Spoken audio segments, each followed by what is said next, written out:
Hey guys, welcome back to my channel sign with Nikhil में।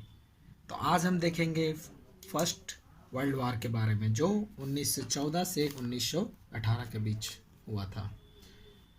इसका परिचय देख लेते हैं कि वर्ल्ड वार कैसे हुआ, किस कारण से हुआ। फ्रांस की 1789 ईस्वी की राजक्रांति के बाद 1914 ईस्वी का प्रथम विश्व युद्ध ही एक ऐसी घटना है जिसने मानव समाज को झंझोर कर रख दिया। अब क्या हुआ कि फ्रांस की राज्य क्रांति आप लोग जानते हैं कि असंतोष के कारण हुआ था। और कब हुआ था? 1789 ईस्वी में हुआ था। और किसके शासनकाल में हुआ था? लुई 16 के शासनकाल में। ठीक है। और ये पूरे मानव समाज को झंझोर कर रख दिया था प्रथम विश्व युद्ध। यह युद्ध इतना बड़ा बढ़ जाएगा इसकी कल्पना किसी ने नहीं की थी। पहला पक्ष मित्र राष्ट्र था जिसमें 32 राष्ट्र थे। ठीक है, जिसमें 32 राष्ट्र थे। अब हम देख सकते हैं कि मित्र राष्ट्र में कितने देश थे? 32 राष्ट्र। अब प्रथम विश्व दो गुटों में हुआ था, एक मित्र राष्ट्र थे, एक धुरी राष्ट्र। ठीक है, धुरी राष्ट्र। अब मित्र राष्ट्र में कौन कौन थे? तो ब्रिटेन और उसके प्राथमिक देश रूस, Belgium, Iran, China, Japan, America आदि थे।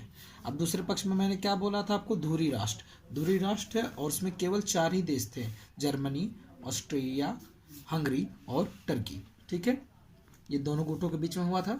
1918 ईस्वी में इस विश्वव्यापी युद्ध का अंत हुआ।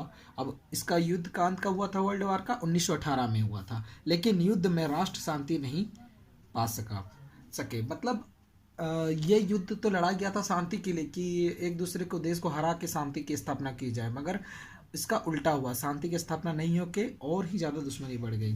विजेता और विजित दोनों एक दूसरे के दुश्मन बन गए। अब मैंने आपको बताया कि कैसे दोनों गुटों में हुआ और एक गुट हारा और दूसरा गुट विजेता हुआ, पर इसमें और दुश्मनी बढ़ गई। इस युद्ध के होने के पीछे बहुत से कारण थे, अतः हम कुछ महत्वपूर्ण कारणों को ही देखेंगे। और यह युद्ध क्यों हुआ, इसका कारण क्या था, अब हम इसे डिटेल में देखेंगे, कुछ पॉइंट्स में देखेंगे ताकि आपको भी समझने में दिक्कत ना हो। प्रथम विश्व युद्ध के कारण। प्रथम विश्व युद्ध के कारण को दो भागों में हम बांटा जा सकता है। प्रथम विश्व युद्ध को हम दो भागों में बांट सकते हैं, एक आधारभूत कारण और तत्कालिक कारण। आधारभूत कारण मतलब वह कारण जो धीरे धीरे बढ़ते गए, और तत्कालिक कारण मतलब एक चिंगारी जो युद्ध के लिए विस्फोट का काम कर गई। मतलब एक होता है ना कि पहले से ही लड़ाई है मगर कुछ ऐसा काम कर देता है कोई कि उस समय ही लड़ाई आरंभ हो जाता है, उसी को तात्कालिक कारण कहते हैं। अब आधारभूत कारण में हम देखेंगे कौन से पॉइंट हैं। तो गुप्त संधि की प्रणाली। अब गुप्त संधियों के कारण भी एक कारण था कि विश्व युद्ध हुआ। देखते हैं क्या था। प्रथम विश्व युद्ध का एक ही सबसे बड़ा कारण गुप्त संधियों को माना जा सकता है। प्रथम विश्व युद्ध होने का सबसे बड़ा कारण क्या माना जा सकता है? गुप्त संधियों का। गुप्त संधियां जो परसा युद्ध के बाद प्रारंभ हुआ। अब गुप्त संधियों का कब से प्रारंभ हुआ? तो परसा के युद्ध के बाद से। ठीक है, यह प्रणाली का जन्मदाता जर्मनी का बिस्मार्क था। अब ऐसा क्वेश्चन पूछ सकता है कि गुप्त संधियों का जन्मदाता कौन था, तो हम लोग बताएंगे कि जर्मनी का बिस्मार्क। ठीक है, वह अन्य राष्ट्रों से एकीकरण को सुदृढ़ बनाना चाहता था। वो क्या चाहता था कि गुप्त संधियों से वह एकीकरण करे सभी राष्ट्रों के साथ। 1879 ईस्वी में जर्मनी और ऑस्ट्रिया हंगरी के माध्यम एक गुप्त संधि हुई।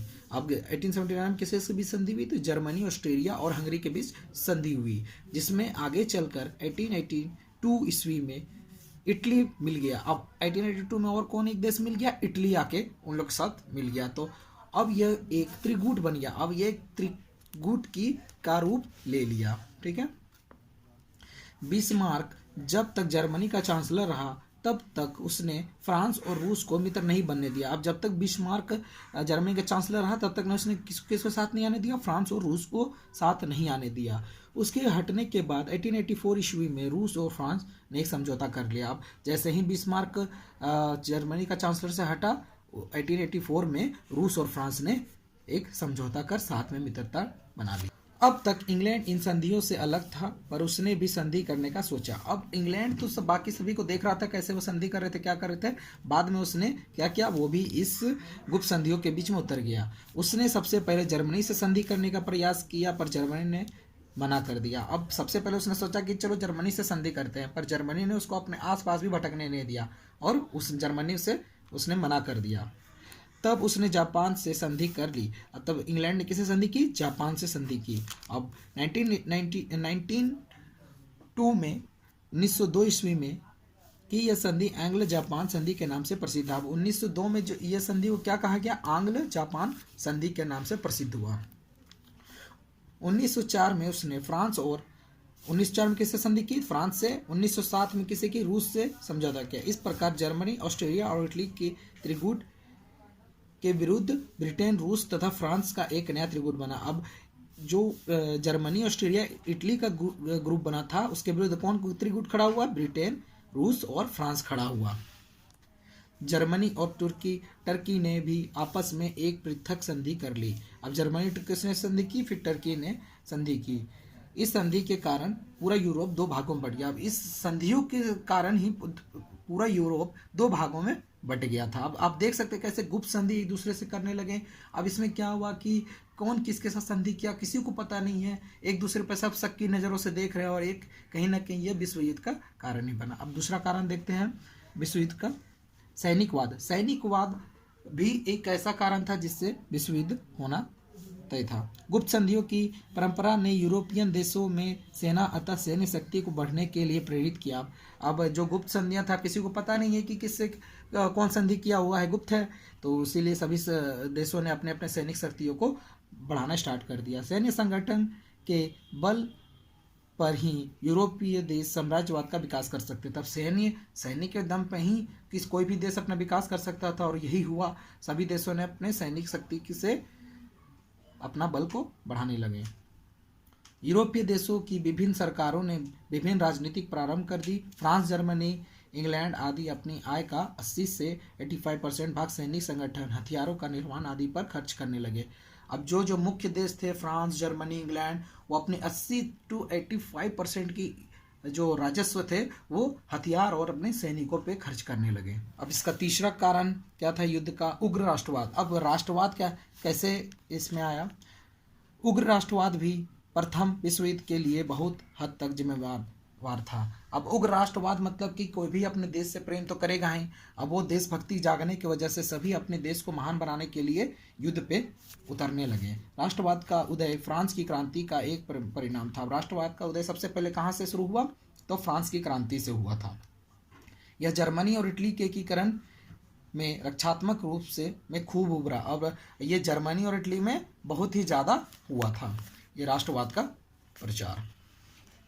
लेकिन 19वीं शताब्दी के उत्तरार्ध में राष्ट्रवाद उग्र रूप धारण करने लगा और साम्राज्यवादी मनोवृत्ति ने उसे और विकृत कर दिया। अब 19वीं शताब्दी में क्या, राष्ट्रवाद का उदय बहुत ही जोर पकड़ लिया, और जो साम्राज्यवादी मनोवृत्ति थी, जो साम्राज्यवादी सभी देशों के मन में थी, और उसने इस चीज़ को और बढ़ावा दिया।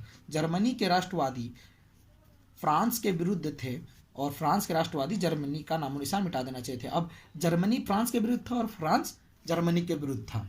दोनों के बीच कटु दुश्मनी हो गई थी। वे 1871 की अपमानजनक संधि को नहीं भूल सकते थे। अब जो 1871 में जो संधि हुई थी फ्रांस और जर्मनी के बीच, वो कभी भूल नहीं सकते थे, क्योंकि बहुत अपमानजनक संधि थी। ठीक है, इसी की वजह से वे एक दूसरे से नफरत की भावना को देखते थे।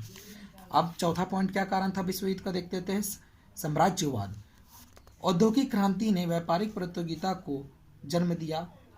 यूरोप के विभिन्न देशों में व्यापारिक सामान का व्यापार काफ़ी मात्रा में होने लगा, जिसकी बिक्री के लिए बाजार की व्यवस्था की गई। अब कोई भी देश अगर विकसित हो रहा है तो वो अपना सामान को मैन्युफैक्चर करेगा, उसके लिए अपने सामान को बेचने के लिए उपनिवेश खोजेगा। तो वही साम्राज्यवाद का बढ़ने लगा सभी देशों में। औद्योगिक व्यापार में अधिकांश क्षेत्र पर कब्जा कर ये क्षेत्र पर कब्जा कर के जा सकती थी, अतः यूरोपीय देश इस प्रतियोगिता में शामिल होने लगे। अब क्या हो गया कि अब जितने भी विकसित देश थे वे अपने अपने उपनिवेशों को खोजने लगे, और इसमें एक प्रतियोगिता की तरह यह फैल गया। साम्राज्यवाद में जर्मनी, इंग्लैंड आगे थे। अब साम्राज्यवाद में कौन आगे थे, जर्मनी और इंग्लैंड बहुत आगे थे। जर्मनी अपने उपनिवेश को बढ़ाना चाहता था, इसी वजह से उसने अपनी नौसेना शक्ति को बढ़ाने लगा। अब जर्मनी इस प्रतियोगिता में आगे रहना चाहता था। किससे आगे रहना चाहता था, इंग्लैंड से आगे रहना चाहता था। इसी की वजह से उसने अपनी नौसेना शक्ति को बढ़ाने लगा, क्योंकि अधिकतर व्यापार समुद्र के माध्यम से ही होते थे। इंग्लैंड ने जर्मनी को रोकने के लिए अपनी नौसेना की ओर विकसित करने लगा, और इसी वजह से दोनों राष्ट्र के बीच दुश्मनी होने लगी। अब क्या हुआ कि इंग्लैंड भी अपने नौसेना को शक्ति बढ़ाने लगा, और इसी के बीच क्या हुआ, जर्मनी और इंग्लैंड के बीच एक दुश्मनी होने लगी, और एक प्रतियोगिता होगा तो दुश्मनी तो जाहिर सी बात है होगा ही। अब विश्व युद्ध का 5वां पॉइंट क्या है, कारण क्या है, समाचार पत्रों का प्रभाव। कोई भी युद्ध में एक समाचार पत्र अपना बहुत ही भूमिका निभाते हैं, क्योंकि वो उन्हीं के हाथ में होता है कि वे क्या सही छापेंगे क्या गलत छापेंगे।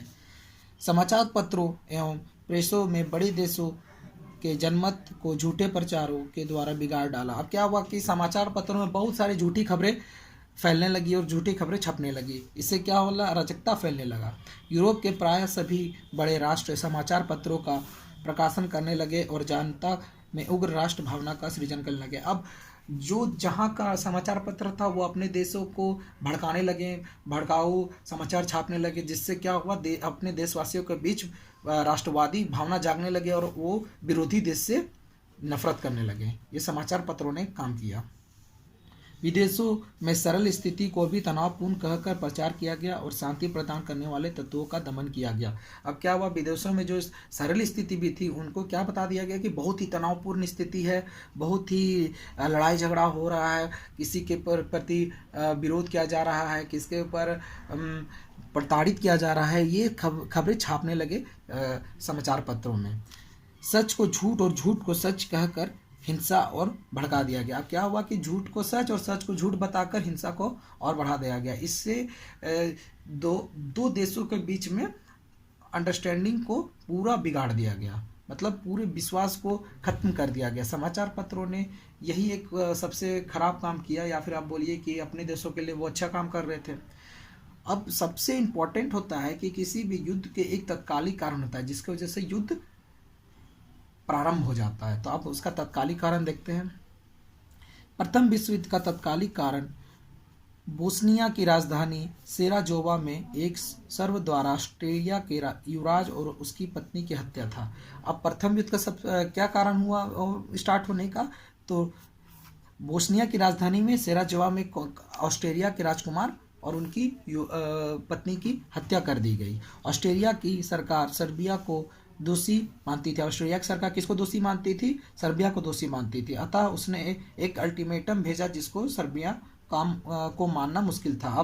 अब जो ऑस्ट्रेलिया थे उसने सर्बिया को एक अल्टीमेटम भेजा कुछ शर्तों के साथ कि इन शर्तों को आप मानिए वरना युद्ध हो जाएगा। तो सर्बिया को ये शर्तें मंजूर नहीं थी, या पर कुछ शर्तें माना था और कुछ शर्तें वो नहीं मान रहा था। तो तब अपनी मांगों की पूर्ति ना होने पर ऑस्ट्रेलिया ने 28 जुलाई 1914 को सर्बिया के विरुद्ध युद्ध की घोषणा कर दिया। वो दिन आ गया जिस दिन ऑस्ट्रेलिया ने सर्बिया पर 28 जुलाई 1914 को युद्ध को प्रारंभ कर दिया, और उसी तरह 30 जुलाई को आपका जर्मनी आ गए युद्ध पे, फिर 31 जुलाई को आपका रसिया युद्ध पे घुस गया। इसी प्रकार सभी देश धीरे धीरे युद्ध में घुसते गए और ये एक युद्ध व्यापक रूप धारण कर लिया, और इसी को हम अब वर्ल्ड वार कहते हैं। अब नेक्स्ट वीडियो में मैं इसका परिणाम बताऊंगा कि विश्व युद्ध के बाद क्या परिणाम हुए। और आपको अगर मेरा वीडियोस अच्छे लग रहे हैं तो प्लीज़ इसको लाइक शेयर एंड सब्सक्राइब करें और अपने दोस्तों के साथ ज़रूर शेयर करें। Thank you.